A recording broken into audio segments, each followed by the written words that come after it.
Hey,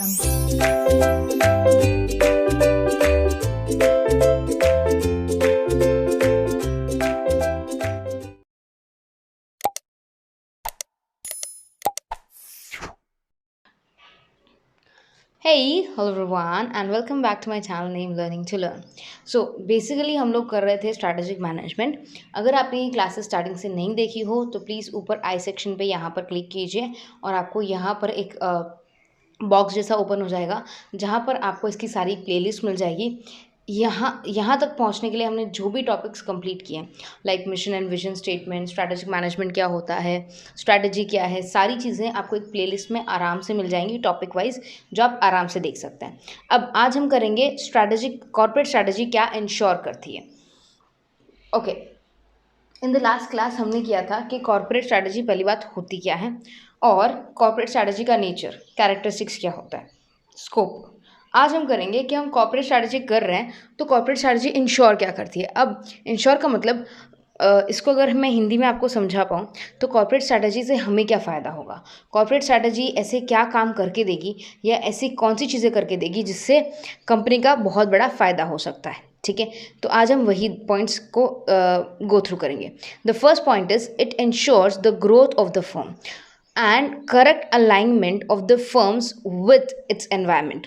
तो environment में जो भी हो रहा है, अच्छा हो रहा है, बुरा हो रहा है, एनवायरनमेंट सही तरीके से काम कर रहा है या नहीं, या एनवायरनमेंट हमारे विपरीत जा रहा है, आगे फ्यूचर में अपॉर्चुनिटीज़ है या थ्रेट है, ये सारी चीज़ें देखकर कंपनी को ग्रो करना, इन सारी फैक्टर्स को कंसिडर करके कंपनी का ग्रोथ करना, ये कॉर्पोरेट स्ट्रैटेजी का काम होता है। कॉर्पोरेट स्ट्रैटेजी ये इंश्योर करती है कि कंपनी ग्रो करे, भले ही एनवायरनमेंट में कुछ भी हो तो हम एनवायरनमेंट को पहले ही कंसिडर करके चलें, फोरकास्ट करके चलें। Second, design for filling strategic planning gap. अगर स्ट्रैटेजिक प्लान में कोई गैप आ गया, ऐसा कुछ हो गया कि हमने प्लान कुछ और किया बट सिचुएशन कुछ और निकल आई, कुछ टोटली डिफरेंट सिनारियो हो गया, तो हम हमारी स्ट्रैटेजी को किस तरह प्लान कर सकते हैं, किस तरह चेंज कर सकते हैं, उस गैप को किस तरह फिल कर सकते हैं, ये काम भी कॉर्पोरेट स्ट्रैटेजी करता है। Third, build the relevant competitive advantage. ये मैंने लास्ट क्लास में बोला था कि अगर सपोज आपकी स्ट्रैटेजी बहुत ही अच्छी है तो ऑफकोर्स आप एक कॉम्पिटिटिव एडवांटेज बना सकते हो, या तो मार्केट को ग्रैब करके, या प्राइसेस कम करके, टेक्नोलॉजी को अपग्रेड करके, इनोवेटिव प्रोडक्ट्स बना के। There can be an number of ways जिससे आप कॉम्पिटिटिव एडवांटेज गेन कर सकते हो। तो अगर आपके पास स्ट्रैटेजी सही होगी, देर आर मोर चांसेस कि आपका कॉम्पिटिटिव एडवांटेज मिले आपको।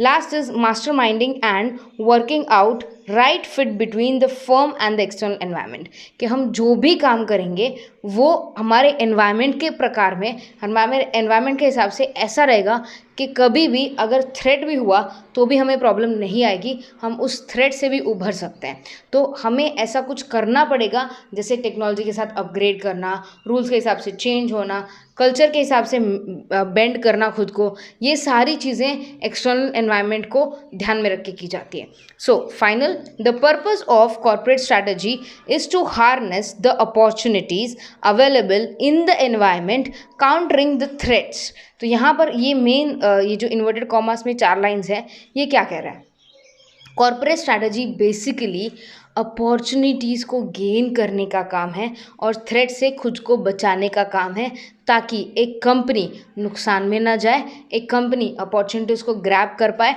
और एक कंपनी लॉन्ग रन में ग्रोथ कर पाए। ये होता है पर्पस ऑफ कॉर्पोरेट स्ट्रैटेजी। अब जब हम नेक्स्ट क्लास में मिलेंगे तो हम सिचुएशनल एनालिसिस को समझेंगे कि सिचुएशनल एनालिसिस क्या होता है। ओके, एंड अगर आपको ये नोट्स चाहिए तो प्लीज़ ये स्लाइड देख लीजिए। यू कैन गूगल पे 199 and get all the notes for strategic management.